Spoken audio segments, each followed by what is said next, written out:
dia kira-kira hanya 250.000 rupiah. Hanya 250.000 Yudas Iskariot menjual Yesus. Dan kalau pada zaman perjanjian lama 30 keping perak adalah harga dari seorang budak. Jadi kalau zaman perjanjian lama, kalau kita sudah beli budak, membelinya kita bebas. Kalau suatu saat seorang budak ini mati, misalnya ditabrak oleh orang lain, maka yang menabrak itu akan membayar kepada pemilik budak itu 30 keping perak. Yudas menjual Yesus dengan 30 keping perak, dengan 250.000 rupiah saja. Pembelajaran bagi saudara-saudara, saya katakan 3,5 tahun Yudas melihat bagaimana kasih Yesus, bagaimana pengampunan yang Yesus tunjukkan, bagaimana mujizat yang Yesus sudah lakukan. Tapi Yudas Iskariot tetap tidak berubah. Pelajaran pertama hari ini, saudaraku, belajar dari Yudas Iskariot. Berlakulah setia kepada Tuhan. Saya percaya setiap kita sudah mengalami kemurahan, berkat pertolongan daripada Yesus di sepanjang hidup kita. Haleluya. Dia bisa melihat Yesus secara fisik, beda dengan saya, saudara. Dia bisa menerima mujizat daripada Yesus secara langsung. Dia bisa menerima roti dari Yesus secara langsung. Tapi hatinya tidak pernah berubah. Kenapa? Saudara, Yudas Iskariot yang saya pelajari, dia berasal dari bangsa Yahudi garis keras. Yudas Iskariot kecewa karena dia berharap Yesus sang Mesias datang mengangkat senjata untuk berperang melawan kerajaan Romawi. Dia berharap Yesus memimpin pasukan Yahudi untuk berperang melawan Romawi. Tapi yang terjadi, dia melihat Yesus justru datang membawa damai. Yesus justru datang membawa pengampunan. Yesus justru datang mengasihi semua orang, termasuk yang membenci dia. Ini yang membuat Yudas Iskariot kecewa. Saudara, berapa kali saudara kecewa kepada Tuhan? Ketika doamu belum dijawab, ketika permohonanmu belum didengarkan oleh Tuhan. Semua katakan dari mimbar ini, tetaplah berlaku setia kepada Tuhan. Haleluya. Berlakulah setia kepada Tuhan. Jangan ikuti Yudas Iskariot. Dia kecewa kepada Tuhan. Dan yang kedua, Yudas Iskariot adalah seorang yang tamak, rakus kepada uang. Saudara nanti bisa baca kitab Injil. Bahkan ketika seorang perempuan jahat datang meminyaki kaki Yesus, dia berkata, sayang sekali minyak yang mahal itu, bukankah itu lebih baik diberikan kepada orang-orang miskin? Padahal sebenarnya hatinya agar uang itu masuk ke kantongnya. Dia sanggup menjual Yesus hanya karena materi.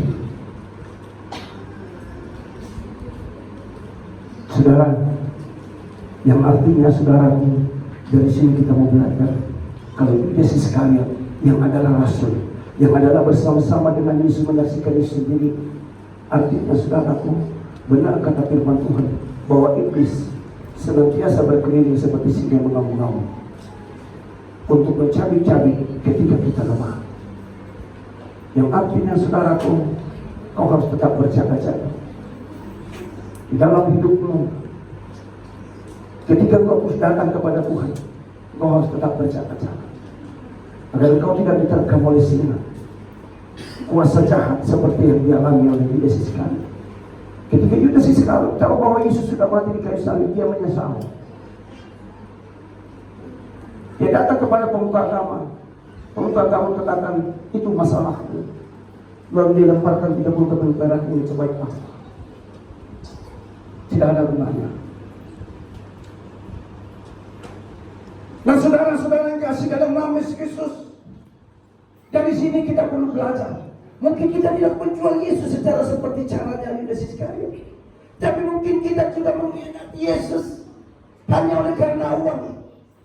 Kita sanggup berbuat dosa, kita sanggup mengingkari firman Tuhan hanya oleh karena jabatan, pekerjaan, karena jodoh. Pada banyak jenis-jenis pengkhianatan yang bisa dilakukan oleh orang-orang percaya. Tidak harus dengan 30 kawin perak, mungkin lebih lagi. Mungkin ada tawaran kemewahan, tawaran jabatan yang tinggi, tawaran dari teman-teman yang dekat kepada kita, agar kita tidak percaya Tuhan, agar kita tidak percaya janjinya, agar kita tidak datang lagi kepada Tuhan, agar kita tidak datang lagi beribadah. Maka saudara lewat ibadah hari ini renungkan, begitu baik Tuhan itu kepada kita. Dia mati di kayu salib, saudara. Dia mati di kayu salib. Itu yang pertama menjadi latar belakang. Lalu yang kedua, saudaraku, kenapa Yesus harus mati di kayu salib? Kenapa Yesus harus mati di kayu salib? Saudara, jawabannya ini untuk menggenapi nubuatan dan firman Tuhan. Saya akan bacakan, boleh mungkin salah seorang daripada hamba Tuhan bacakan dari kitab Yesaya 53 ayat 3 sampai 5. Yesaya 53 ayat 3 sampai 5. Boleh berdiri, Pak? Ya, silakan. Begini firman Tuhan, ia dihina dan dihindari orang, seorang yang penuh kesengsaraan dan yang biasa menderita kesakitan. Dia sangat dihina sehingga orang menutup mukanya terhadap dia, dan bagi kita pun dia tidak masuk hitungan. Tetapi sesungguhnya penyakit kitalah yang ditanggungnya, dan kesengsaraan kitalah yang dipikulnya. Padahal kita mengira dia kena tulang, dipukul dan ditindas Allah, tetapi dia tertikam oleh karena pemberontakan kita, dia diremukkan oleh karena kejahatan kita, dan jaran yang mendatangkan keselamatan bagi kita ditimpakan kepadanya, dan oleh biru-birunya kita menjadi sembuh. Puji Tuhan. Saudara, sesungguhnya penyakit kita lah yang dia tanggung. Kenapa dia bisa dihina? Diolok-olok, disalibkan, saudara-saudaraku. Kesengsaraan saya dan saudara lah yang dia pikul. Dia tertikam, dikatakan, karena pemberontakan kita, karena dosa-dosa, karena ketidaktaatan kita kepada Tuhan. Dia diremukkan, dia digantung, saudara.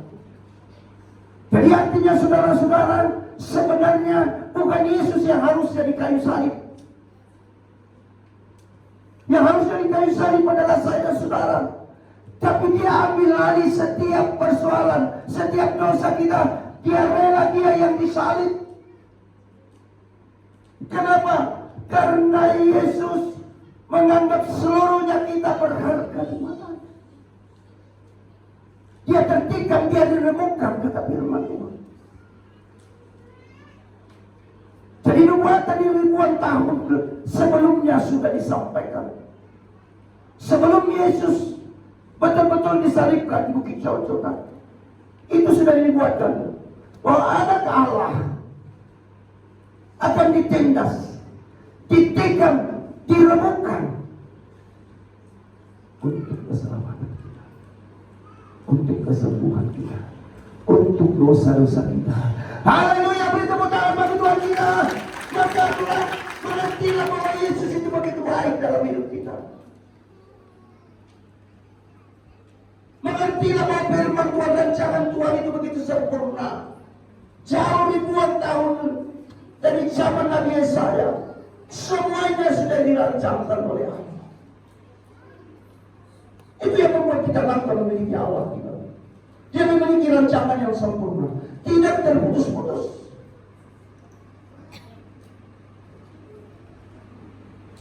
Yang kedua, kenapa Yesus harus disalib, saudaraku. Saya bacakan bagi kita dalam 1 Petrus 2:24 dikatakan seperti ini. Ia sendiri telah memikul dosa kita di dalam tubuhnya di kayu salib, supaya kita yang telah mati terhadap dosa hidup untuk kebenaran. Oleh bilu-bilunya kamu telah sembuh. Haleluya. Supaya kita yang telah mati terhadap dosa, supaya kita yang sudah meninggalkan dosa kita, supaya dosa yang sudah dihapuskan oleh Tuhan kita hidup dalam kebenaran. Haleluya. Artinya saudara, jangan biarkan pengorbanan Yesus mati di kayu salib menjadi sia-sia. Dia ingin saya dan saudara hidup di dalam kebenaran. Jangan biarkan pengorbanannya menjadi sia-sia. Dia ingin saya dan saudara menerima kemurahan-Nya. Maka saudara-saudara yang kasih dalam nama Yesus, kita perlu renungkan bagaimana Tuhan begitu baik di dalam hidup kita. Dan mungkin ada orang bertanya, atau saudara-saudara ada yang bertanya, lalu kenapa Yesus yang adalah Tuhan bisa mati di kayu salib? Ini bisa jadi orang yang nggak mengenal Yesus juga bisa bertanya untuk menjebak kita. Kenapa Tuhan Yesus yang dikatakan Tuhan bisa mati di kayu salib? Saya mau katakan saudara-saudara yang kasih dalam nama Yesus, Alkitab ini berisikan firman Tuhan, betul Pak ya? Berisikan wahyu Tuhan, betul? Tapi kertas ini kekal nggak? Kekal? Kertas ini kalau saya masukkan ke api terbakar. Kalau saya masukkan rendam ke air, dia habis. Tapi firman Tuhan yang di dalamnya, firman Tuhan itu tetap kekal, betul? Tetap kekal. Nah kalau orang bertanya kenapa ya Tuhanmu bisa mati di kayu salib, kau harus bisa jawab bahwa yang disalib adalah manusianya Yesus, tubuhnya sebagai manusia. Tubuhnya memang tertusuk, tapi ketuhanannya tidak. Seperti Alkitab tadi, buku ini bisa hancur, tapi wahyu, tapi firman Tuhan kekal selamanya.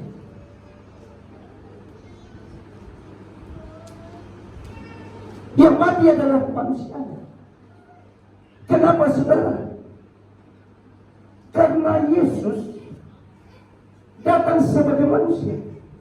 Dia dikandung 9 bulan.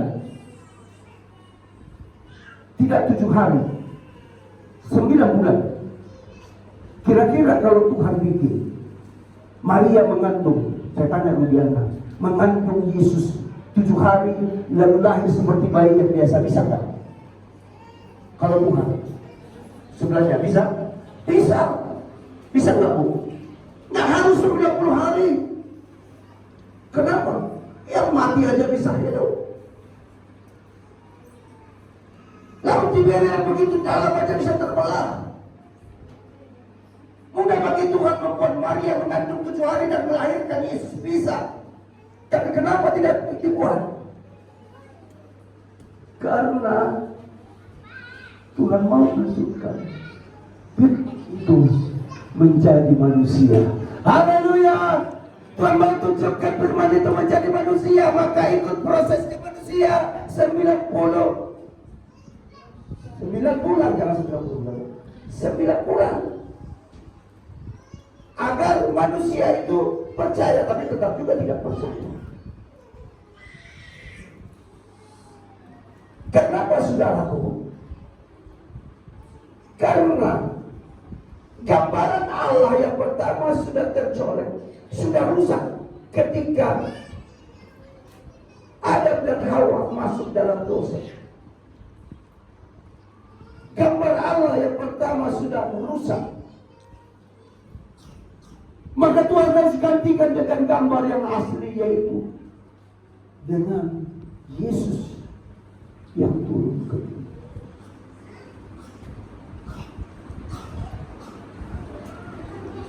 Yesus diutus turun ke bumi menjadi manusia, agar bagi manusia itu lebih nyata.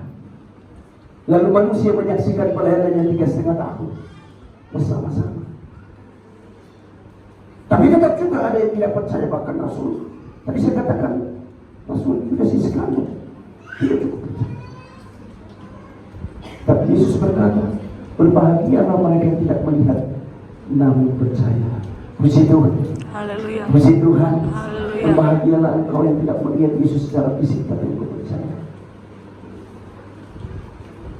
Nah, saudara-saudara yang kasih dalam nama Yesus, Yesus harus mati di kayu salib. Jadi yang berikutnya, kenapa Yesus mau mati di kayu salib? Jawabannya karena kasihnya. Karena kasihnya, saudara-saudara. Yesus tahu Yudas Iskariot akan mengkhianati dia. Dia tahu itu. Yesus tahu bahwa Petrus, murid yang paling dekat kepada dia, akan menyangkal dia 3 kali. Yesus tahu juga Thomas tidak akan percaya kalau dia bangkit dari kematian. Dia tahu itu, saudaraku. Tapi Yesus menunjukkan kasihnya. Bahkan ketika malam-malam sebelum dia ditangkap, Yesus kumpulkan murid-murid. Dan Yesus membasuh kakinya. Boleh salah seorang hamba Tuhan bacakan?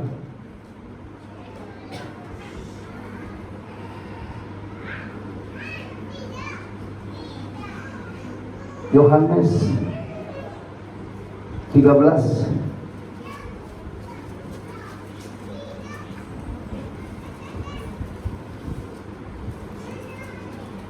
ayat 4 dan 5, lalu nanti 12 sampai 15.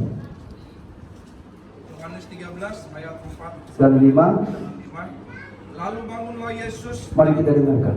Lalu bangunlah Yesus dan menanggalkan jubahnya. Ia mengambil sehelai kain lenan dan mengikatkannya pada pinggangnya. Kemudian ia menuangkan air ke dalam sebuah basi dan mulai membasuh kaki murid-muridnya, lalu menyekanya dengan kain yang terikat pada pinggangnya itu. Ayat 12 sampai 15. Sesudah ia membasuh kaki mereka, ia mengenakan pakaiannya dan kembali ke tempatnya. Lalu ia berkata kepada mereka, mengertikah kamu apa yang telah kuperbuat kepadamu? Kamu menyebut aku guru dan Tuhan, dan katamu itu tepat, sebab memang akulah guru dan Tuhan. Jadi jikalau aku masuk kakimu, aku yang adalah Tuhan dan gurumu, maka kamu pun wajib saling membasuh kakimu. Sebab aku telah memberikan suatu teladan kepada kamu, supaya kamu juga berbuat sama seperti yang telah kuperbuat kepadamu. Puji Tuhan. Saudara yang kasih dalam nama Yesus, Yesus yang adalah anak Allah, Yesus yang sudah tahu pengkhianatan akan terjadi, penyangkalan akan terjadi, justru dia kumpulkan murid-muridnya. Dia basuh kakinya satu persatu. Siapa yang pernah basuh kaki orang tuanya di sini? Mungkin belum ada, siapa belum? Yesus basuh kaki murid-muridnya, saudaraku. Dia bersihkan. Apa artinya? Itu tanda pengampunan, itu tanda kerendahan hati. Yesus mau tunjukkan, aku Allah yang datang ini mengajarkan engkau rasul-rasul, engkau yang percaya, kau harus memiliki kerendahan hati, engkau harus memiliki pengampunan. Yang beri tepuk tangan bagi Tuhan kita. Tuhan rindu itu datang dari saya dan saudara. Karena Yesus yang adalah Allah mau mengampuni, bisa mengampuni orang lain. Lalu kenapa saya dan saudara tidak bisa? Kenapa kita tidak bisa mengampuni keluarga, saudara, teman-teman kita? Dia masuk kaki murid-muridnya, saudaraku. Dia tahu muridnya akan ada yang menjual dia. Dia tahu ada muridnya akan menyangkal dia. Dia tahu ada muridnya tidak percaya bahwa dia akan bangkit dari kematian. Tapi dia tetap Lalu dia katakan, mengertilah kau. Kalau ya aku yang kau panggil Tuhan adalah aku bisa melakukan ini, maka engkau harus melakukannya. Firman Tuhan ini bukan lagi datang kepada rasul-rasul, karena rasul-rasul sudah dipanggil oleh Tuhan. Tapi firman Tuhan ini datang kepada saya semua, dan kita semua. Saya bacakan 14 dikatakan, jadi jikalau aku membasuh kakimu, aku yang adalah Tuhan dan gurumu, maka kamu pun wajib saling membasuh kakimu, sebab aku telah memberikan suatu teladan kepada kamu, supaya kamu juga berbuat sama seperti yang telah kubuat padamu. Haleluya. Kata Tuhan, kalau aku Tuhan, aku guru, aku yang memimpin engkau selama ini, bisa mengampuni orang lain, kamu pun harus bisa. Maka firman Tuhan ini kembali datang kepada saya dan saudara. Kalau Yesus bisa mengampuni, kenapa kita tidak bisa mengampuni orang lain?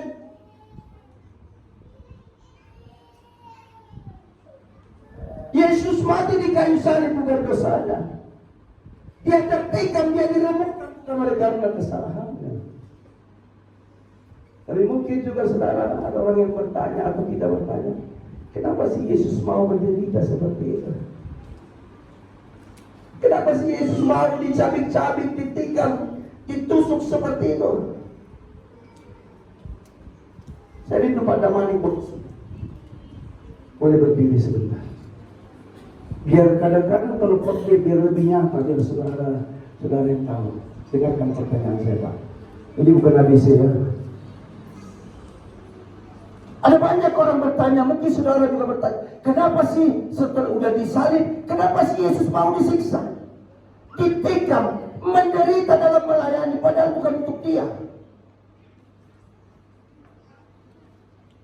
Pak Damani anaknya namanya Audrey, pasti sayang sama anaknya, enggak itu dia.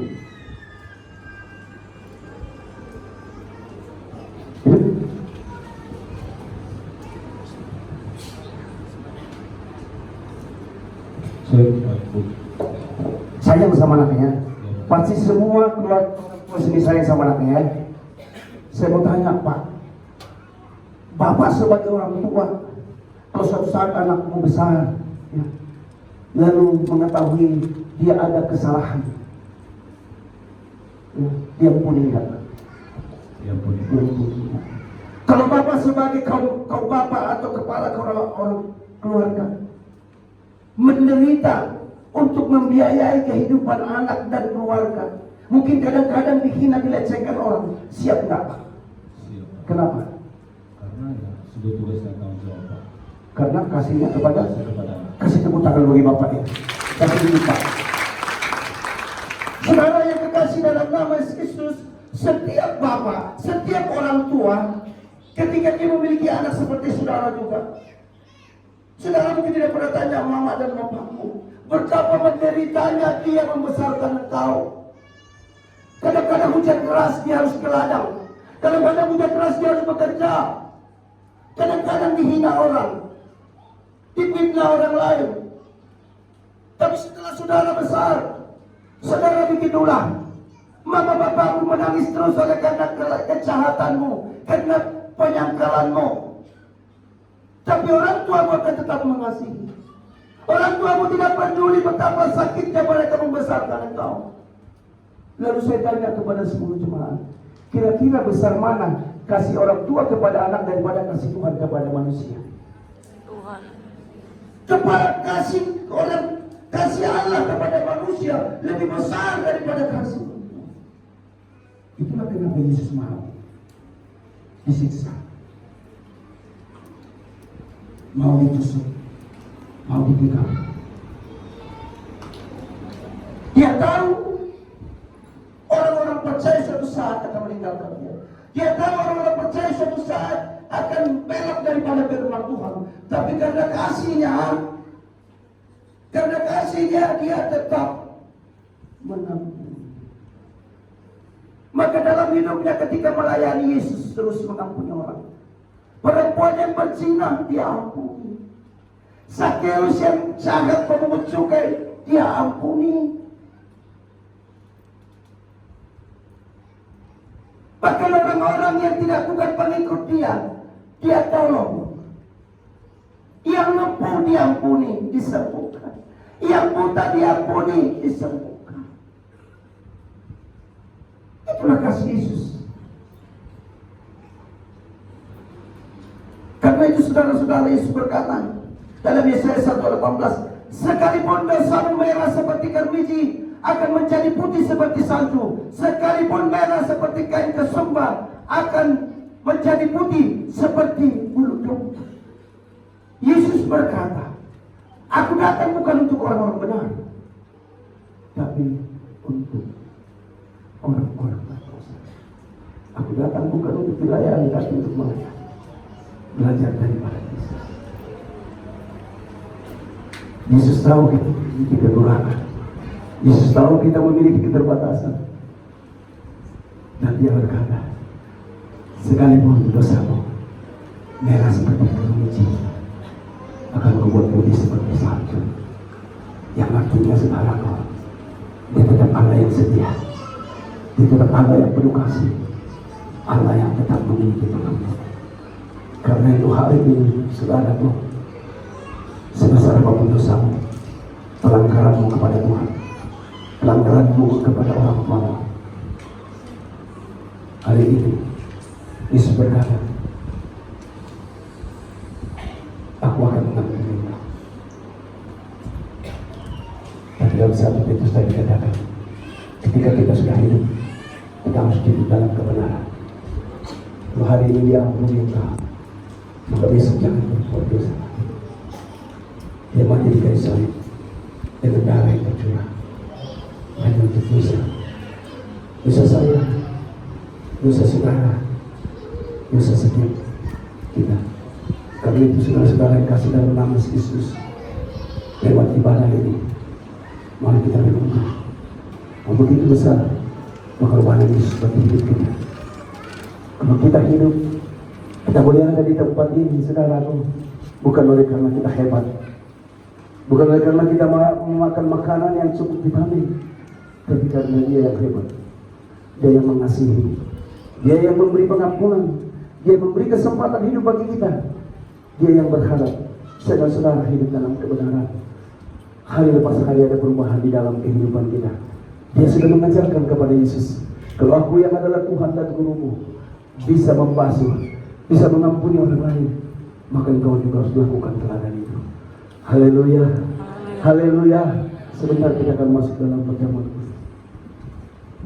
Tuhan ajarkan bagi kita, mari renungkan sebentar bagaimana Tuhan sudah melakukannya dalam hidup kita. Ada darah yang tercurah, ada tubuh yang tercabik-cabik,